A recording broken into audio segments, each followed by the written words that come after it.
Hello students, आज का जो हमारा टॉपिक रहेगा that is eigen values and eigen function. हम उसके बाद निकालेंगे बच्चे normalization of wave function, orthogonality of wave function. तो ये हम सब कैलकुलेट करेंगे बच्चे। तो उस सबसे पहले बच्चे, जिन बच्चों ने मेरी वीडियो नहीं देखी है, अपना प्रीवियस लेक्चर बच्चे नहीं देखा है, तो आगे कंटिन्यू करने का कोई फ़ायदा नहीं है। तो अपना पहले जाके अपना पिछला लेक्चर जो है बच्चे स्क्रॉडिंजर वेव इक्वेशन जहाँ से शुरू हुआ है वो ज़रूर देख के आएँ, क्योंकि आपको पता होना चाहिए कि स्क्रॉडिंजर वेव इक्वेशन क्या है। जब भी हम बात करेंगे टाइम डिपेंडेंट स्क्रॉडिंजर वेव इक्वेशन की या टाइम इंडिपेंडेंट स्क्रॉडिंजर वेव इक्वेशन की, तो आपको पता होना चाहिए कि ये क्या है। तो सबसे पहले मैंने बच्चे कल लास्ट जो मेरा रहा था, तो मैंने वहाँ पे आपको बताया था हमारे पास इक्वेशन निकल के आई थी H psi is equal to E psi. तो मैंने कल आपको थोड़ा सा डिस्क्रिप्शन भी दिया था बच्चे, मैंने आपको कल थोड़ा सा डिस्क्रिप्शन दिया था। H psi is equal to E psi निकल के आई थी, तो मैंने यहाँ पे बोला था दिस इज योर हैमिल्टन। तो हैमिल्टन हमारे पास निकल के आया था बच्चे पी स्क्वायर बाय में 2m। तो बच्चे ये जो चीज़ें हैं, ये जो लर्न हो जानी चाहिए आपको, तो ये अच्छी तरह से प्लस में वी आर टी। तो ये जो चीज़ें हैं बच्चे अच्छे से आपको लर्न होनी चाहिए, ठीक है ना। तो ये इक्वेशंस आपको याद होनी चाहिए। और लास्ट इक्वेशन भी हमारी यही थी H psi into E Sai. यहाँ पे हमने हैमिल्टन निकाला था बच्चे minus H cut square by में 2m डेल स्क्वायर प्लस में वी आर। तो ये एक ही बात है, इस तरह से इसको इस तरह से लिख लो या इस तरह से निकलो। तो बच्चे अब मैं यहाँ पे डिफाइन करने वाली हूँ बच्चे आइगन वैल्यू और आइगन फंक्शन को। तो सबसे पहले बच्चे ये इक्वेशन को मैंने आपको कल बताया था this is your eigen value equation. तो हमें इसकी डेफिनेशन कैसे देंगे? अगर कोई भी फिजिकल क्वांटिटी किसी वेव फंक्शन के ऊपर अप्लाई कर रही है, या फिर कोई ऑपरेटर किसी फिजिकल क्वांटिटी के ऊपर अप्लाई कर रहा है, और उसके बाद जो है वो हमें क्या दे, कुछ कांस्टेंट, और वही फिजिकल क्वांटिटी जिसके ऊपर अप्लाई किया था तो वही हमें मिले, तो वो क्या कहलाती है बच्चे? आपकी आइगन वैल्यू इक्वेशन कहलाती है। द्वार से समझ लो, अगर किसी ऑपरेटर को हम किसी भी क्वांटिटी, या यहाँ हम ये कह लो कि अगर हम किसी ऑपरेटर को वेव फंक्शन के ऊपर अगर हम अप्लाई करेंगे, तो हमें वो कुछ कांस्टेंट मल्टीप्लाई करके जो है हमें दोबारा से सेम वही वैल्यू दे देती है, सेम फिजिकल क्वांटिटी हमें दे देती है। तो वो इक्वेशन क्या कहलाती है? आपकी आइगन वैल्यू इक्वेशन कहलाती है। तो यहाँ पे बच्चे जो एच है, हमने हैमिल्टन जो है ऑपरेटर ऑपरेट करवाया साई के ऊपर, तो हमें क्या मिला? Some constant that is E, that is energy into Sai.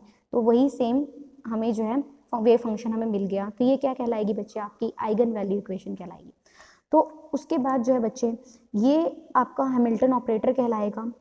ये जिसके ऊपर ऑपरेटर ऑपरेट करा जाता है, जिसके ऊपर हम ऑपरेशन लगाते हैं बच्चे, वो क्या कहलाता है? आपका आइगन फंक्शन कहलाता है, ठीक है। जिसके ऊपर हम ऑपरेट करवाते हैं किसी भी ऑपरेटर को, वो क्या कहलाता है बच्चे? आपका आइगन फंक्शन कहलाता है। जो कांस्टेंट आता है, जो हमें आइगन फंक्शन के साथ कुछ भी हमें क्वांटिटी मिलती है, कुछ भी कांस्टेंट हमें मिलता है बच्चे, वो आपका क्या कहलाता है बच्चे? आइगन वैल्यू कहलाता है। तो यहाँ पे एच जो है आपका ऑपरेटर है, साई क्या आइगन फंक्शन है, और ई क्या बच्चे? आपका आइगन वैल्यू है। और तो यहाँ पे ये हमारे पास यही है। तो यहाँ पे हम इस इक्वेशन को क्या कहेंगे बच्चे? आइगन वैल्यू इक्वेशन कहेंगे। तो psi is said to be eigen function of H that operates on psi, and हमें कुछ कांस्टेंट मिला मल्टीप्लाई बाय में psi on the right hand side. तो ये जो इक्वेशन है that is eigen value of operator H, ठीक है ना। तो ये जो क्या कहलाएगी? आपकी eigen value of operator H कहलाएगी। अब देखो बच्चे, कोई भी स्टेट है, ठीक है, कोई भी एनर्जी स्टेट है। अब कोई भी स्टेट है, उसकी अगर कुछ वेल डिफाइंड एनर्जी है, तो उसका वेव फंक्शन हमेशा याद रखना बच्चे, वो क्या कहलाएगा आपका? उसका जो वेव फंक्शन जो है आपको याद रखना है कि वो क्या होगा बच्चे? Psi are t is equal to u r into minus E T by में एच का, ठीक है। तो ये इक्वेशन भी मैंने कल आपको कराई थी। तो अगर कोई भी स्टेट है, ठीक है, तो उसका अगर वेल डिफाइंड एनर्जी है, तो उस केस में जो हमारा आइगन फंक्शन कह लो या वेव फंक्शन है, उसकी वैल्यू क्या होती है? यू आर ई की power minus iota E T by में एच कट, ठीक है। तो यहाँ पे हमारे पास जो है, अगर हम जो हमारे पास टाइम इंडिपेंडेंस स्क्रॉडिंजर वेव इक्वेशन आती है, उसके जो हमें सॉल्यूशंस मिलते हैं, तो उसके सॉल्यूशन निकालने के लिए बच्चे हमें जो है पोटेंशियल को अच्छी तरह से हमें पता होना चाहिए, क्योंकि बच्चे एच इंटू ई साई है। अगर हमें ये जो हमारे पास इक्वेशन है इसका सॉल्यूशन चाहिए, तो मुझे इस पोटेंशियल की वैल्यू जो है अच्छे से पता होनी चाहिए, ठीक है। तो ये टाइम इंडिपेंडेंट है, टाइम इंडिपेंडेंट इक्वेशन ये वाली है आपकी, तो ये याद रखना। तो H into H psi into E psi, ठीक है ना। एच यहाँ पे ये रहेगा आपका H minus H cut square by में डेल स्क्वायर प्लस में वी आर। तो मतलब हमें हैमिल्टन निकालना है, तो हैमिल्टन के लिए हमें पोटेंशियल पता होना चाहिए। तो यही कह रखा है कि पोटेंशियल जो है वो हमें पता होना चाहिए। अगर हमें पोटेंशियल पता होगा तो हम इसका स्क्वाड्रेचर वेव इक्वेशन का हम सॉल्यूशन फाइंड आउट कर सकते हैं। तो अब यहाँ पे कोई भी जर्नल सिस्टम लिया हुआ है, इसकी एनर्जी ई एन है, तो उसका कॉरस्पॉन्डिंग वेव फंक्शन क्या होगा। हमने कोई जर्नल सिस्टम लिया जिसकी एनर्जी बच्चे ई एन है, तो उसका कॉरस्पॉन्डिंग वेव फंक्शन भी क्या होगा बच्चे, साई एन ही होगा, ठीक है। तो यहाँ से बच्चे हमारे पास जो है, अगर टाइम डिपेंडेंट पार्ट भी अगर मैं कंसीडर करूँ बच्चे, तो यहाँ पे हमारे पास psi are T U R E की power minus E T by में एच कट था। अब उसका अगर एनर्जी ई एन के अंदर है तो उस केस में हमारे पास साई एन है, ठीक है। तो यहाँ पे ये आ जाएगा आपका यू, और यहाँ पे जो यू आर को हमने साई आर से लास्ट में रिप्लेस किया, तो ये भी याद रखना। तो psi n r exponential of minus iota E N T by में एच कर। तो हमने क्या कंसीडर किया बच्चे, कोई जर्नल सिस्टम कंसीडर किया जिसकी एनर्जी स्टेट्स हैं ई एन और उसका करस्पॉन्डिंग वेव फंक्शन क्या है बच्चे, साई एन है। तो यहाँ से बच्चे हमारे पास साई आर जीरो है। अब यहाँ से हमें पता चल रहा है कि पोजीशन प्रोबेबिलिटी डेंसिटी अगर मैं कैलकुलेट करूँ तो वो क्या है, वेव फंक्शन का स्क्वायर होती है। तो यानी कि साई एन आर टी का स्क्वायर होती है, और यहाँ पे क्या है, साई एन आर जीरो का स्क्वायर है, ठीक है। तो साई एन आर जीरो का स्क्वायर है। तो यहाँ से बच्चे, यहाँ से एक चीज़ हमें तो क्लियर हो गई कि जो टाइम के ऊपर जो है प्रोबेबिलिटी डेंसिटी जो है टाइम के ऊपर डिपेंड नहीं कर रही है। तो प्रोबेबिलिटी डेंसिटी जो है वो क्या है, कांस्टेंट आई है। तो वो स्टेट क्या कहलाएगी बच्चे, आपकी स्टेशनरी स्टेट कहलाएगी, ठीक है। तो ये स्टेट कैसी होंगी आपकी, ये जो स्टेट्स हम कंसीडर कर रहे हैं एनर्जी E1 E2 E3, ये कैसे स्टेट्स हैं बच्चे, आपकी स्टेशनरी स्टेट्स हैं। अब ये जो है यानी कि पोजीशन प्रोबेबिलिटी डेंसिटी जो है वो कांस्टेंट है, तो वो स्टेट्स आपकी स्टेशनरी स्टेट्स हैं। और जो टाइम डिपेंडेंट फैक्टर जो है हमने यहाँ पे लिया है, उस जो टाइम डिपेंडेंट फैक्टर है वो किसके ऊपर डिपेंड करेगा, ई एन के ऊपर डिपेंड करेगा। जैसे ई एन की जो भी वैल्यू होंगी तो उस तरह से जो है हमारे पास ये फैक्टर जो है वेरी करेगा। तो यहाँ से बच्चे हमारे पास क्या आ गया, तो 1.87 बच्चे हमारे पास ये इक्वेशन है, psi n r t is equal to psi n r zero exponential of minus E iota E N T by में एच कर।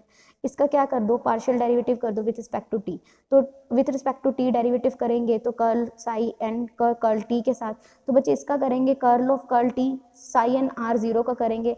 तो साई एन आर जीरो तो टी के ऊपर डिपेंड नहीं कर रहा है, तो कांस्टेंट बाहर आ गया। कर्ल ऑफ कर्ल टी किसका होगा, इसका होगा exponential of minus iota E N T by में एच कट।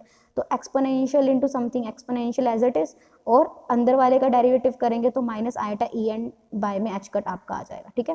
तो ये जो है यहाँ पे बच्चे मिस्टेक कर रखी है, तो ये ठीक कर लेना अपनी बुक में। तो ये क्या आ जाएगा, minus iota E N by में H cut exponential of minus iota E N T by में एच कट।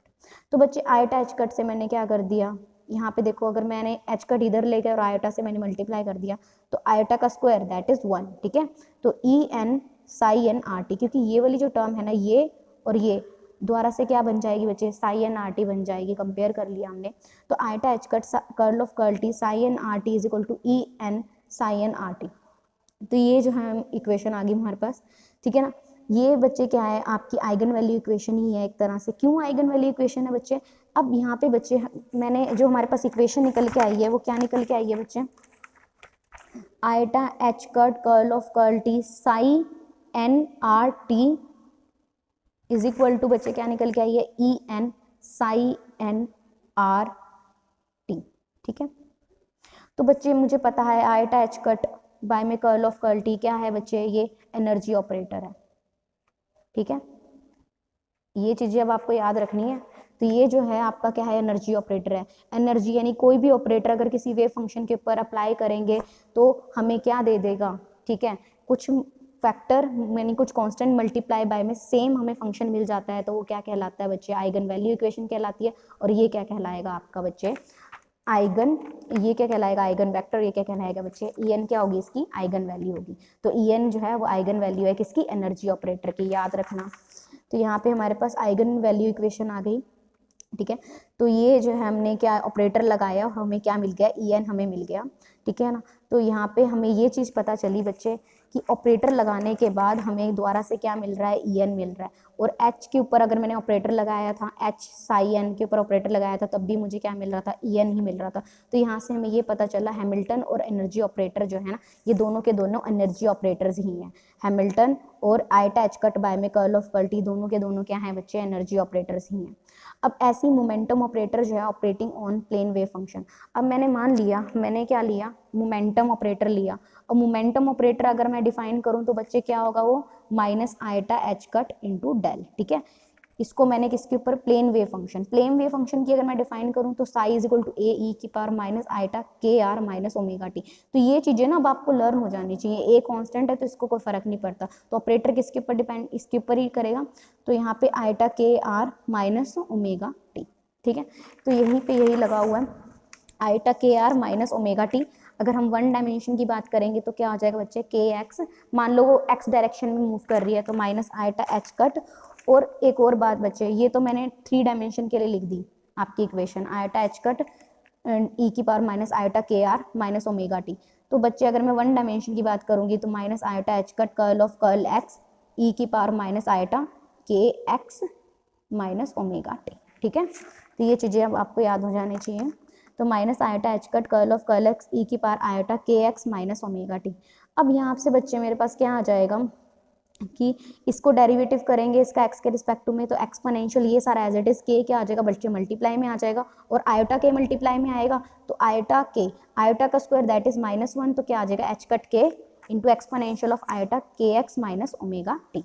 तो हमने जब मोमेंटम ऑपरेटर लगाया किसी प्लेन वेव फंक्शन के ऊपर, तो प्लेन वेव फंक्शन के ऊपर हमने मोमेंटम ऑपरेटर लगाया तो उसने क्या दिया, एच कट कुछ constant into same wave function, ठीक है ना। दोबारा से सुन लो, हमने मोमेंटम ऑपरेटर लगाया प्लेन वेव फंक्शन पे तो हमें क्या मिला, कुछ constant into this wave function. तो यही क्या कहलाएगा अब आपका, तो ये जो हमारे पास वो क्या कहलाएंगी आपकी eigen function of operator P. तो ये क्या कहलाएगा, आइगन फंक्शन ऑपरेटर पी का, और आइगन वैल्यू क्या है इसकी, एच कट के। तो आपके पास क्वेश्चन ये आएगा, और एच कट के क्या है बच्चे, मोमेंटम ऑफ प्लेन वेव, ठीक है।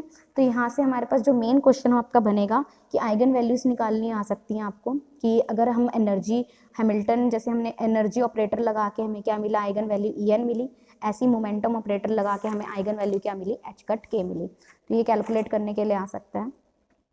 तो बच्चे नेक्स्ट है आपका physical significance of wave function. Physical significance मैंने अभी आपको बस इतना याद रखना, अभी तक हमने अभी लोअर लेवल में हमने यही बताया कि अगर कोई वेव फंक्शन है उसका मैग्नीट्यूड की ही बात करी, अगर मैंने कहा मैग्नीट्यूड ज़्यादा है, साई एक्स टी अगर लार्ज है, मैग्नीट्यूड अगर इसका ज़्यादा है तो यहाँ पे इलेक्ट्रॉन हो सकता है, अगर साई एक्स टी लेस है तो यहाँ पे इलेक्ट्रॉन होने की पॉसिबिलिटी या फिर ये कह लो बहुत लेस है, यहाँ पे इलेक्ट्रॉन नहीं हो सकता, ठीक है। तो बच्चे लेकिन ये तो था सिंपल कि इससे कोई सिग्निफिकेंस हमें नहीं मिला, ठीक है। तो उसके लिए फिजिकल सिग्निफिकेंस क्या, तो अच्छे से एक्सप्लेन करो ना। आप कह रहे हो साई एक्स टी की वैल्यू लार्ज है तो पार्टिकल यहाँ हो सकता है, साई एक्स टी की वैल्यू लो है तो पार्टिकल यहाँ नहीं हो सकता, तो इससे आप कहना क्या चाहते हो। तो यहाँ से जो है फिजिकल सिग्निफिकेंस जो है ना कुछ नहीं होता साई एक्स टी का, बस इतना पता चला कि ये कॉम्प्लेक्स भी हो सकता है, ठीक है। तो डायरेक्ट मेजर जो है प्रोबेबिलिटी सच दैट प्रोबेबिलिटी, अब देखो यहाँ पे हमें जो है प्रोबेबिलिटी के बारे में नहीं पता चल रहा, अभी सिर्फ हम ये बोल रहे हैं कि साई एक्स टी लार्ज है तो इलेक्ट्रॉन हो सकता है, साई एक्स टी स्मॉल है तो इलेक्ट्रॉन नहीं हो सकता, पर हमने कहीं प्रोबेबिलिटी की बात नहीं कही, ठीक है ना। तो हमें पता है कि ये डायरेक्टली नहीं मेजर कर सकते कि प्रोबेबिलिटी इस केस में, ठीक है, होने की इलेक्ट्रॉन की। तो ये जो था स्टैटिस्टिकल इंटरप्रिटेशन जो वेव फंक्शन का, वो मैक्स बोर ने दिया था इन 1926 में। उन्होंने बोला साई और इसकी कॉम्प्लेक्स कंजुगेट को मल्टीप्लाई करोगे तो हमें क्या मिल जाएगी, पोजीशन प्रोबेबिलिटी डेंसिटी। तो पोजीशन प्रोबेबिलिटी डेंसिटी हमें क्या बताएगी कि क्या प्रोबेबिलिटी है इलेक्ट्रॉन की इस रीजन के अंदर होने की। साई एक्स टी सिंपल क्या बताता था कि इलेक्ट्रॉन हो सकता है, क्या प्रोबेबिलिटी है, नहीं। ये प्रोबेबिलिटी कहाँ से मिली आई, मैक्स बोर ने दी 1926 में। उन्होंने बोला कि जो साई है और उसके कॉम्प्लेक्स कंजुगेट का प्रोडक्ट करेंगे तो हमें क्या दे देगा, पोजीशन प्रोबेबिलिटी डेंसिटी दे देगा, P r t is equal to psi star r t, psi are t is equal to psi are t का स्क्वायर, ठीक है। कई बार मैंने बच्चे जल्दी जल्दी में वहाँ पे कभी कभार बोला होगा psi are t that is the probability, that is not the probability, psi are t का square is the probability of finding that electron in that region, ठीक है ना। तो बी आर टी क्या है, साई आर टी का square, ठीक है। तो जब भी हम बात करते हैं ना साई आर टी की, तो मेनली हम पोजीशन प्रोबेबिलिटी डेंसिटी की ही बात करते हैं कि इलेक्ट्रॉन के होने की पॉसिबिलिटी कितनी है। तो अगर मैं कोई स्मॉल रीजन मैंने डी वी कंसिडर किया हुआ है, ठीक है, तो मान लो इस पार्टिकल इस रीजन के अंदर ही लाई कर रहा है, ठीक है, और किसी आर पॉइंट पे अगर हम बात करें तो वो क्या होगा, P r t into D v, तो वो क्या हो जाएगा बच्चे psi are t square into D v.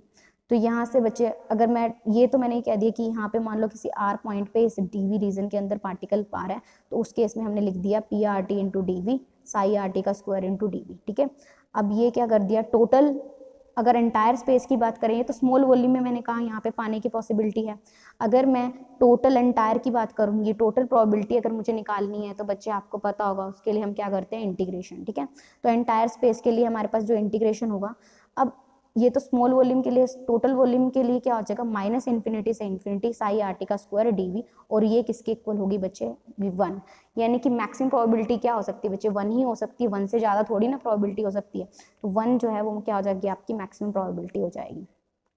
तो पूरे स्पेस के अंदर अगर मुझे पार्टिकल की प्रोबेबिलिटी निकालनी है तो वो क्या होगा, माइनस इन्फिनिटी से इन्फिनिटी साई आर टी का square d we is equal to 1।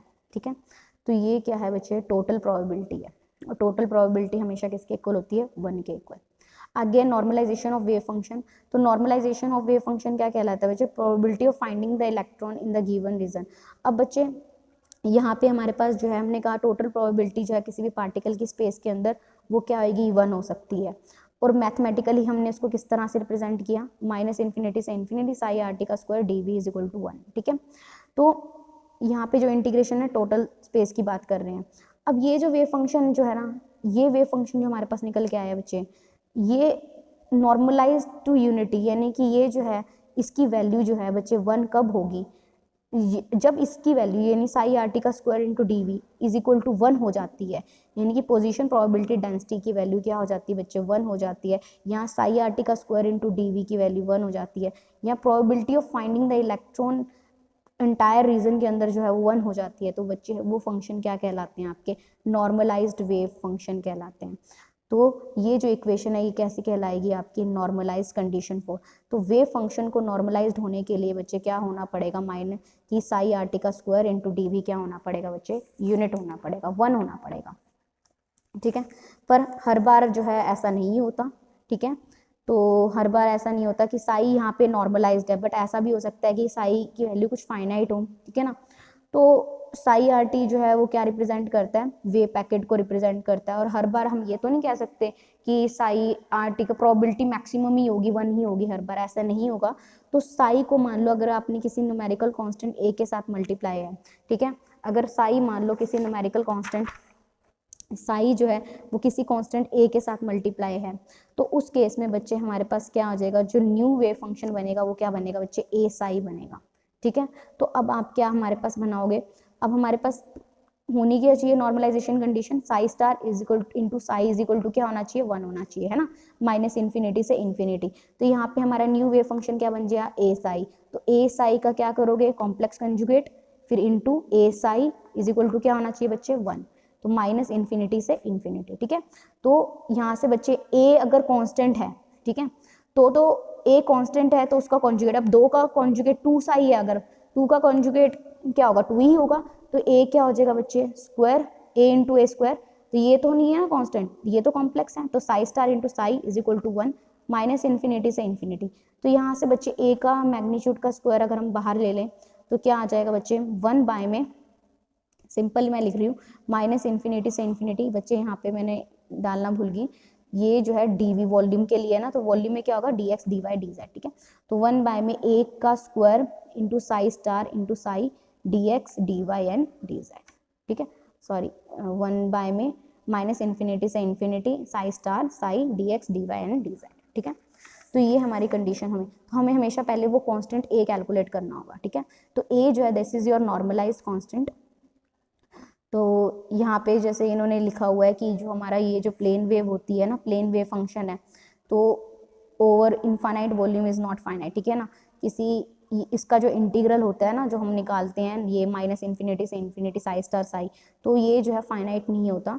तो normalization of such wave function require special consideration. तो उनके हमें जो है नॉर्मलाइजेशन कंडीशन निकालनी पड़ती है।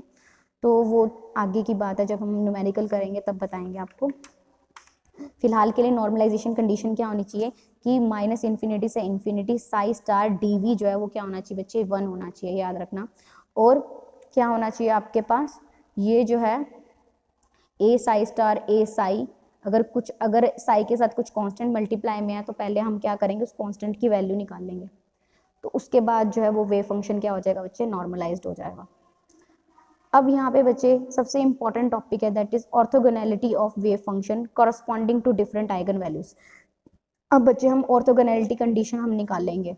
हमने मान के चला बच्चे दो वेव फंक्शन है belonging to different eigen values, हमने इन दो वेव फंक्शन लिए साई एम और साई एन, दो वेव फंक्शन लिए और दोनों की आइगन वैल्यूज क्या हमने अलग ले ली, एक की हमने ले ली ई एम, एक की ले ली ई एन, ठीक है ना।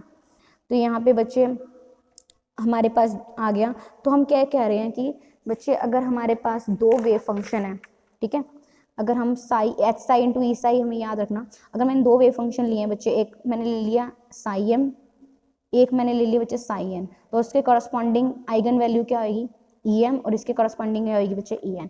तो psi m into psi n जो है ना, साई एम का स्क्वायर इंटू साई एन का square is equal to d into d b, ये हम निकालेंगे, ठीक है ना। जब हमारा एम एन के इक्वल नहीं होगा बच्चे, ये हमारा वैल्यू जो हो जाएगी बच्चे क्या हो जाएगी, जीरो हो जाएगी। ये हम देखेंगे कि दो ऑर्थोगोनल दो अब ये भी याद रखना, दो वेक्टर ऑर्थोगोनल कब होंगे, जब उनका प्रोडक्ट क्या होगा, डॉट प्रोडक्ट जीरो होगा, ठीक है ना। यही करते थे हम लोग। तो यहाँ पे बच्चे हमारे पास क्या है कि साई एम और साई एन ऑर्थोगोनल कब होंगे, जब साई एम का square into psi N into D v क्या हो जाएगा बच्चे, जीरो हो जाएगा, जब m not equal to n है। या फिर आप ये भी बोल सकते हो साई एन स्क्वायर मतलब complex conjugate psi m into D v क्या हो जाएगा बच्चे, जीरो हो जाएगा। तो यहाँ पे बच्चे हमारे पास क्या आ जाएगा, तो ये हम कंडीशन प्रूफ करेंगे। हमने किया, मान लो साई एन दो हमने डिफरेंट सॉल्यूशंस लिए स्क्वाड्रेचर वेव इक्वेशन के और इनकी आइगन वैल्यूज क्या है, ई एम और ई एन है, ठीक है। सो वी हैव, अब बच्चे स्क्वाड्रेचर वेव इक्वेशन क्या थी, H psi into E Sai थी, और आपको याद होगा कि मैंने बताया था minus H cut square by में 2m डेल स्क्वायर साई, ठीक है ना। ये चीज़ें अब हमें याद रखनी है। और क्या थी बच्चे, v psi is equal to बच्चे क्या था, ई साई था। थोड़ा सा अरेंजमेंट किया है इनका, तो मैं इसको ऐसे लिख सकती हूँ, डेल स्क्वायर साई प्लस में ये इधर चला गया तो क्या आ गया बच्चे, 2m बाय में एच कट स्क्वायर, ठीक है, 2m बाय में एच कट स्क्वायर। और यहाँ से बच्चे क्या आ जाएगा आपके पास, देखो माइनस है, ये माइनस आ जाएगा, तो ई बाय में E minus V into psi is equal to zero. देखो बच्चे 2m बाय में एच कट स्क्वायर इधर भी मल्टीप्लाई होगा, 2m बाय में एच कट स्क्वायर इधर भी मल्टीप्लाई होगा, तो मैंने क्या लिख दिया, डेल स्क्वायर साई प्लस में 2m बाय में एच कट स्क्वायर। अब यहाँ पे भी माइनस आएगा तो माइनस माइनस यहाँ प्लस, लेकिन यहाँ का माइनस माइनस, ठीक है। तो ये हमारे पास भी इक्वेशन है, ये इक्वेशन भी याद रखनी है आपको, ठीक है। तो यहाँ से बच्चे हमारे पास जो है ये टाइम इंडिपेंडेंस स्क्वाड्रेचर वेव इक्वेशन है, हमने वही लिखी। तो यहाँ से हमारे पास जब हमारे पास साई एम और साई एन दो डिफरेंट सॉल्यूशन है, तो साई एम की आइगन वैल्यू ई एम है, साई एन की वैल्यू क्या है, ई एन है। तो यहाँ से बच्चे हम क्या करेंगे, तो यहाँ से बच्चे हमने क्या किया है 1.96 में, तो हमने क्या करना है यहाँ पे कि डेल स्क्वायर साई एम का स्क्वायर, अब मैंने क्या कर दिया, इसका कॉम्प्लेक्स कंजुगेट ले लिया। इसका कॉम्प्लेक्स कंजुगेट लेंगे तो मैंने आपको बताया है v जो है वो रियल होता है, तो पोटेंशियल हमेशा r का फंक्शन है, तो r क्या रहेगा, रियल रहेगा। आप डिस्टेंस ये नहीं कहोगे बहुत ज़्यादा है कॉम्प्लेक्स है, नहीं, डिस्टेंस हमेशा रियल ही होता है, क्योंकि पोटेंशियल किसका फंक्शन है, r का। तो उस केस में हमारे पास बाकी सारे फंक्शन इनका कॉम्प्लेक्स कंजुगेट लेंगे तो वो क्या होगा, साई स्क्वायर और इसका कॉम्प्लेक्स कंजुगेट ई एम का स्टार और psi M star is equal to zero. ऐसे ही बच्चे मैंने क्या किया, इसको मल्टीप्लाई कर दिया। अब देखो यहाँ पे मेरे पास क्या आ गया, इस इक्वेशन को मैंने क्या किया, फिर ये जो हमारे पास इक्वेशन है 1.97, ये जो इक्वेशन है बच्चे, इसको साई एम स्टार से मल्टीप्लाई कर दिया। तो यहाँ से बच्चे क्या आ गया हमारे पास, psi M star del square psi n 2m by में H cut psi M star into psi N, ठीक है। तो ये आ गया इज इक्वल टू जीरो। और बच्चे हमारे पास एक इक्वेशन ये भी है, वो क्या है, जो हमारे पास ये वाली इक्वेशन आई है कॉम्प्लेक्स कंजुगेट, इसको मैंने क्या कर दिया, साई एन से मल्टीप्लाई कर दिया। तो साई एन से मल्टीप्लाई कर दिया, यहाँ से हमारे पास क्या आ गया, यहाँ से हमारे पास क्या आ गया, साई एम का स्टार साई एन और साई एन, और यहाँ पे ये आ गया हमारे पास इक्वेशन, ठीक है। अब इन दोनों इक्वेशन को बच्चे क्या करना है, आपको सब्ट्रैक्ट करना है। जब हम इन दोनों को सब्ट्रैक्ट करेंगे बच्चे, सब्ट्रैक्ट करो आप, psi M star del square psi N del square psi M, और यहाँ पे 2m बाय में H cut E N minus V, और यहाँ पे क्या है E M star into psi M star into psi N, ठीक है। तो यहाँ पे बच्चे हमारे पास क्या आ जाएगा, जब हम सब्ट्रैक्ट करेंगे, psi M star del square psi N minus psi N del square psi M star, ठीक है, प्लस 2m बाय में एच कट, अब E N minus E M star, ये दोनों V cancel, psi M star नहीं 2m bye, हाँ बिल्कुल ठीक, तो en माइनस em स्टार हो जाएगा और into psi M star into psi M, तो यही हमारे पास आ जाएगी इक्वेशन। तो यहाँ से बच्चे हमारे पास जो इक्वेशन आई है तो वो psi M star del square psi N into del square psi M star plus में 2m बाय में H cut square E N minus E M star into psi N is equal to 0। अब इसको बच्चे integrate कर दो इसको space coordinate के हिसाब से, ठीक है। अब स्पेस कोऑर्डिनेट्स कितने होते हैं, एक्स वाई जेड, तो ट्रिपल इंटीग्रेशन आ जाएगा आपका। जब हम ट्रिपल इंटीग्रेट करेंगे तो हमारे पास ये आ जाएगा इज इक्वल टू 0, ठीक है। वॉल्यूम इंटीग्रल हमने इन दोनों का ले लिया। तो ये आपको पता है ई एन और ई एम जो है आइगन वैल्यूज है, और आइगन वैल्यू क्या होती है बच्चे, कांस्टेंट होती हैं, तो ये बाहर आ गई और इसका क्या होगा बच्चे, इंटीग्रेशन। तो यहाँ से बच्चे हमारे पास जो फर्स्ट इंटीग्रल है, अब यहाँ से अगर हमें फर्स्ट इंटीग्रल की बात करूँ, अब आपको हमने जो है गॉस डाइवर्जेंस थ्योरम पढ़ी होगी, तो गॉस डाइवर्जेंस थ्योरम क्या करती है, वॉल्यूम इंटीग्रल को सरफेस इंटीग्रल में कन्वर्ट करती है। तो ये क्या है, वॉल्यूम इंटीग्रल है, इसका सरफेस इंटीग्रल अगर हम लेंगे तो क्या हो जाएगा बच्चे, psi M star del psi N minus psi N star del psi M, और क्या हो जाएगा बच्चे, जो भी नॉर्मल कंपोनेंट होगा वो into d s plus 2m by में H cut square E N minus E m psi M star del psi N into D v, ठीक है ना, इज इक्वल टू 0। अब एन सी जो है बच्चे मैंने बता दिया था, द कंपोनेंट ऑफ वेक्टर, जो भी कंपोनेंट होगा, और जो ये कंपोनेंट जो वेक्टर होगा वो क्या बताएगा, आउटवर्ड कंपोनेंट, ठीक है ना, आउटवर्ड नॉर्मल टू द, यानी कि नॉर्मल कंपोनेंट है इस एरिया, जो भी हमने एरिया कंसीडर किया डी एस, उसका नॉर्मल कंपोनेंट है एन सी। तो यहाँ से बच्चे अब ये जो है साई एम और साई एन जो है बाउंड्री सरफेस एट, अब मैंने मान के चला कि जो बाउंड्री है ना वो कैसी है बच्चे, इन्फानाइट है। तो इन्फानाइट होती है ना जब बाउंड्री बच्चे, तो उस केस में हमारा वेव फंक्शन क्या हो जाता है, इन्फानाइट, 0 हो जाता है, क्योंकि वेव फंक्शन जो है, क्योंकि अगर देखो बाउंड्री कंडीशन क्या आती है, सरफेस जो भी हम सरफेस ले रहे हैं उसकी बाउंड्री क्या होगी, इन्फानाइट होगी। इन्फानाइट मतलब आर जो आपका इन्फानाइट हो गया, पोटेंशियल इन्फानाइट हो गया, उस केस में जो है बच्चे हमारा वेव फंक्शन क्या हो जाएगा, 0 हो जाएगा। अब इन्फानाइट रेंज में हम तो नहीं बता सकते पार्टिकल कहाँ है, तो उस केस में हमारा वेव फंक्शन क्या हो जाता है बच्चे, 0 हो जाता है। और ये हमेशा याद भी रखना कि साई एम और साई एन जो है ना, जब हमारा सरफेस इन्फानाइट हो जाएगा तब उस केस में हमारे पास जो है ये टर्म 0 हो जाती है। तो यानी कि हमारे पास सिर्फ और सिर्फ ये वाली टर्म पड़ी, E N minus E M into psi M star into psi N D we is equal to 0। तो यहाँ से बच्चे जब n not equal to m है, जब n not equal to m है, तो उस केस में हमारे पास, अब देखो या तो ये 0 होगा या ये 0 होगा फैक्टर, अगर n m के इक्वल नहीं है तो ये फैक्टर 0 है, और E N is equal to not equal to E M तो होगा ही होगा, कि ई एन ई एम के तो इक्वल नहीं होगा ना बच्चे, ई एन और ई एम दोनों अलग अलग ही हैं। तो यहाँ से हमारे पास क्या आ जाएगा, दो वेव फंक्शन जो हैं is set to be orthonormal और ऑर्थोगोनल। तो ये जो दोनों वेव फंक्शन थे वो कैसे थे बच्चे, ऑर्थोगोनल थे। और जब n और इज इक्वल टू m हो जाएगा तो क्या आ जाएगा, psi N star into psi N into D we is equal to 1, ठीक है। तो ये जो है, क्योंकि हमने पढ़ा है psi N into psi N, same wave function का जो स्क्वायर है वो किसके इक्वल होता है बच्चे, 1 के इक्वल होता है। तो साई जो है आर नॉर्मलाइज टू यूनिटी, यानी कि ये जो है ये नॉर्मलाइज्ड हो जाएगा। तो ये प्रूफ करता है जो भी आइगन वैल्यूज होती हैं वो सारी रियल होती हैं। हम यहाँ पे लेके चल रहे थे ना एक को कॉम्प्लेक्स, लेकिन कॉम्प्लेक्स नहीं है, ये कैसी हैं बच्चे, रियल होती हैं। E N is not equal to E M, और यहाँ से ये भी पता चला अगर ई एन ई एम के इक्वल आ जाएगी तो उस केस में जितनी भी आइगन वैल्यूज हैं वो क्या हो जाएंगी बच्चे, रियल होंगी। तो याद रखना जब एन एम के इक्वल है तो ये वाली जो कंडीशन है वो किस इक्वल, नॉर्मलाइज कंडीशन में कन्वर्ट हो जाएगी, और आइगन वैल्यूज जो होंगी वो क्या होंगी बच्चे, हमेशा रियल होंगी। किस केस की रियल होंगी, जहाँ पे एन किसके इक्वल होगा बच्चे, एम के इक्वल होगा। तो यहाँ पे बच्चे नेक्स्ट टॉपिक में ऑपरेटर्स दे रखे हैं, जिससे ऑपरेटर जो है अगर कोई भी फंक्शन है किसी के ऊपर ऑपरेट कर रहा है, तो यहाँ पे इन्होंने दे रखा when operating on any given function result in a different function, ठीक है ना। तो यहाँ पे क्या कह रखा है कि अगर ऑपरेटर को हम कैसे डिफाइन कर सकते हैं कि अगर हम किसी ऑपरेटर को किसी फंक्शन के ऊपर लगाएं और हमें क्या दे दे, डिफरेंट फंक्शन हमें मिल जाए, तो वो क्या है, ऑपरेटर ही है। तो यहाँ पे g x is equal to a f x कर रखा है, तो ए जो है वो ऑपरेटर है एफ एक्स के ऊपर, ठीक है। तो यहाँ से बच्चे हमारे पास क्या आ जाएगा, g f x is equal to, जब हमने जी को इस तरह से डिफाइन किया ए एफ एक्स, तो ए जब ऑपरेटर लग के आया एफ एक्स के साथ, तो हमें कोई मान लो फंक्शन मिला,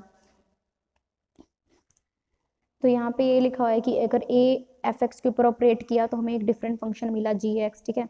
फिर दोबारा से ऑपरेट किया तो क्या आ जाएगा बच्चे, एफ एक्स का स्क्वायर ही आ जाएगा। तो यहाँ से जी एक्स है ए एफ एक्स, तो यहाँ पे डी बाय में D x of F x कर रखा है।